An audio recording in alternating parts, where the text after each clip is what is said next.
आज आपण चिंचपोकळीतील वालेकर कुटुंबियांच्या बाप्पाचं दर्शन घेणार आहोत। आपण वालेकर कुटुंबियांच्या घरी आहोत। वालेकर कुटुंबियांची जर गणपतीची आपण मूर्ती बघितली तर अतिशय सुबक अशी आहे।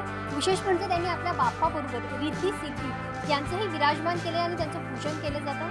पुरातन काळामध्ये रिद्धी सिद्धी या बुद्धिमत्तेचं आणि सामर्थ्याचं प्रतीक मानलं जात होतं आणि याचमुळे वालेकर कुटुंबियांनी बुद्धिदाता गणराया समवेत रिद्धी सिद्धी ही विराजमान करून त्यांचं पूजन करतायत। खरं तर गणराया समवेत गौरी पूजन केलं जातं, मात्र वालेकर कुटुंबियांनी रिद्धी सिद्धी विराजमान करून त्यांचं पूजन ते करतायत। आणि दुसरा म्हणजे त्यांनी देखावा साकारलाय तो पंढरपूरचा। गणपतीची जी मूर्ती आहे त्याच्या समोर आपण जर बघितलं तर वारकरी आणि त्या वारीमध्ये सामील होणाऱ्या महिला इथे दाखवलेल्या आहेत आणि विशेष म्हणजे ही जी चित्र आहेत किंवा हे जे फोटो आहेत ते त्यांनी स्वतः हाताने काढलेले आहेत आणि हा जो देखावा आहे तो देखील इको फ्रेंडली आहे। वालेकर कुटुंबियांमधील काही सदस्य आपल्याबरोबर आहेत, त्यांच्याशी आपण या देखाव्याबाबत जाणून घेऊयात।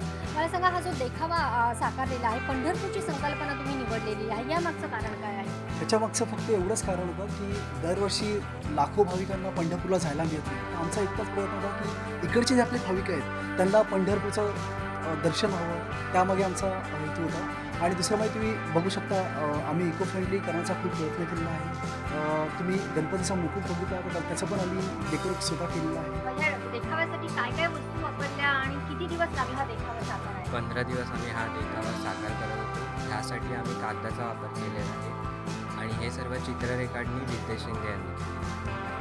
तर प्रामुख्याने आपण बघतो की गौरी पूजन केलं जातं, मात्र तुम्ही रिद्धी सिद्धीचं इकडे विराजमान केलेलं आहे, यामागचा तुमचा उद्देश काय? रिद्धी सिद्धी श्री गणरायाच्या आगमनासोबत आम्ही रिद्धी सिद्धीचं आगमन करतो आणि सुवासिनी म्हणून आम्ही त्यांची 5 दिवस मनापासून आणि मनपूर्वक जेवढं होईल तेवढं आमच्याकडून करतो आणि त्यांची पूजा अर्चा करून त्यांची आमच्या पूर्ण वालेकर कुटुंबियांना त्यांचं सुख समृद्धी लाभू दे याची मनोकामना करतो।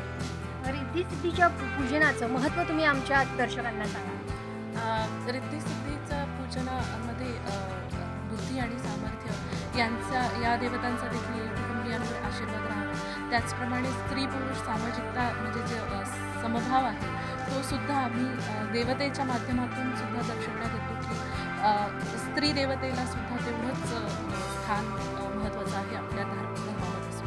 तर बाप्पा जसं बुद्धीचा जो देवता मानली जाते गणपती बाप्पा, त्याचप्रमाणे रिद्धी सिद्धी या देखील बुद्धिमत्तेच्या आणि सामर्थ्याचं प्रतीक मानलं जातं आणि वालेकर कुटुंबियांनी बुद्धिदाता गणरायासमवेत रिद्धी सिद्धी ही विराजमान करून एक प्रकारे समानता जपली आहे असंच म्हणावं लागेल।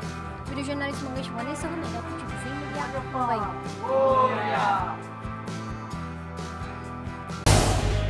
झी 24 तास रहा एक पाऊल पुढे।